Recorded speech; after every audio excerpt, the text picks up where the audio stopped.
Evening, ladies and gentlemen. Another course title of International Political Economy last semester test. I would like to present a presentation on the topic of feminism and national security. This presentation will be presented by Russel Haristhio as a student from Venus University with the Faculty of Humanities, studying under the subject of International Relations with the registration code of 260-210-5626 and with the class of LB66 under Miss Elisabeth Ermuliana Kembaren as the acting lecturer. The outcome of the lecture itself will be to explain national security-related issues through the lens of feminism and its point of view, illustrating multiple examples of real-life application of feminism or gender perspectives on security issues, and analyzing the viability of using such perspectives in talking regarding international relations and security issues.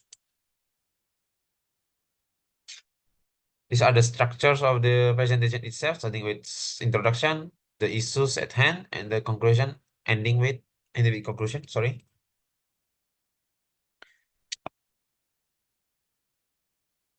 Feminism, according to international relations, is a theory discussing the impact of gender processes and analysis through a gender perspective which views that gender as a whole, like the categories of masculine or feminine, are entirely socially constructed norms. One of the feminist core tenets is the understanding that both categories of men and women are both equally valuable. This means that a certain policy carried out by a certain institution could be considered morally bad if it undermines the needs of women, even though it doesn't really affect both categories of men and children. In understanding the feminist perspectives, we need to first analyze the challenges within the security dimension itself.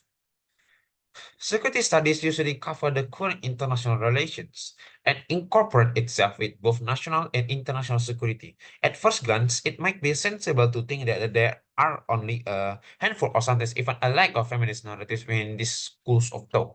But with the advent of skepticism among contemporary researchers and the emergence of postmodernist point of narrative within the current security analysis, three streams of feminism appears in analyzing international relations. These are empirical streams.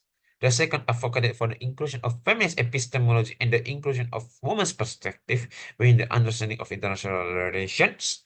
And the third is a postmodernist point of view that postulates that women are a category that is thought up in order to form and maintain a relationship that is unequal, dominated, and subordination of women that have fully ingrained in the wider society. The impact of feminism in analyzing armed conflict is primarily based on the inclusion and the introduction of the role of gender within such a factor itself in order to improve our perception and knowledge in women's perspective and women's experiences. Sorry. One such example is the patriarchal outlook within the international relations and national security as a whole is militarism due to having perspective in which determine both categories of women and children to be a passive participants in the armed conflict, and pretty much roots out the active role for women in military conflict and also for men as entirely non-participants in the conflict.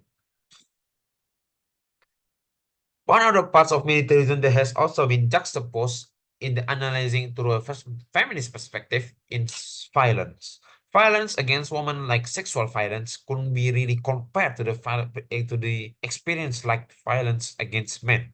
This partially due to the belief that violence against women to be in part of the greater military society as a whole that is fully endorsed by the patriarchal system itself, and the rather male-centric system that is put in place in which males are generally more accepted than females.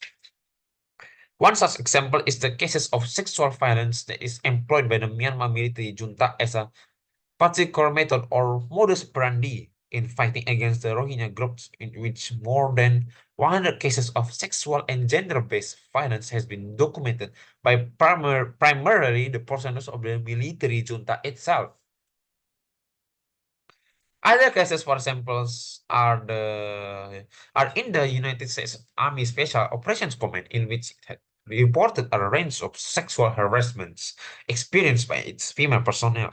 There's also a general opinion forming in which it viewed that female personnel are equal with the male personnel by majority of the more senior officers, even though there has been a rather improvement currently happening in the military itself in allowing female personnel.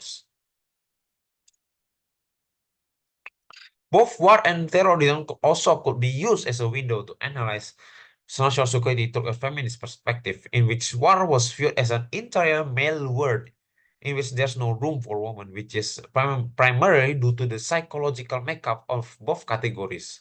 Terrorism could also be seen through as emancipation and as a form of breaking and the patriarchal structure itself. The empowerment of women that took part in terrorism or guerrilla warfare as a whole could be seen as a form of revolutionary method in breaking from the patriarchal and sometimes inhuman structure itself. One such example is the inclusion of women guerrilla fighters in the struggle of Philippines Marxist-Leninist Maoist struggle under the group of National Democratic Front and the parliamentary wing of New People's Army.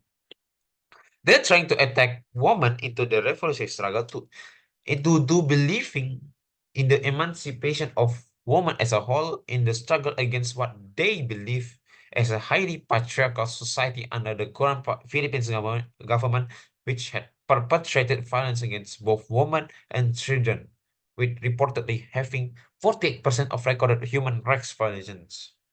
Sorry.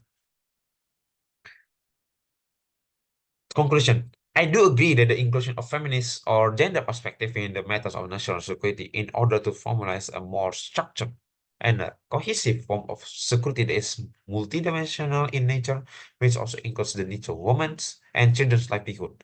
The inclusion of gender perspective in the national security framework also offer a new framework, which I think we could use as further improving the needs of both women and children needs. This also further broaden our perspective in viewing both international relations and national security as a whole in order to for such issues could no longer be unaccounted for.